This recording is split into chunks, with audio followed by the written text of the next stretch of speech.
मुळशीतल्या लक्ष्मी आणि बाळकृष्ण शिंदे या दाम्पत्यानं मुळशीतल्या वातोंडे गावातल्या शेतात चक्क विठ्ठलाचं दर्शन घडवलंय।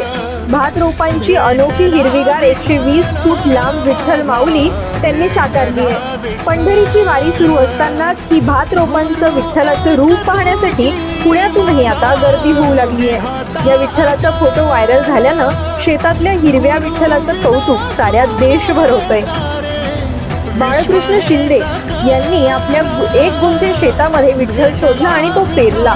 120 फूट लांब आणि 60 फूट रुंद उंचीचा पांडुरंग रूपी भात पीक उगवून आला आहे। महिनाभरापूर्वी शिंदे यांनी शेतात बियाणं टाकून दाढ तयार केली होती। भाताच्या धाडी विठ्ठल रूपी फक्कीनं काढलेल्या डिझाईन मध्ये तंतोतंत पेरल्यात। पाऊस होताच आता हा पेरलेला विठ्ठल लक्षवेधी ठरलाय। मुठा नदीच्या तीरावरील वातोंडे गावातील निसर्गरम्य परिसरात लक्ष्मी बाळकृष्ण शिंदे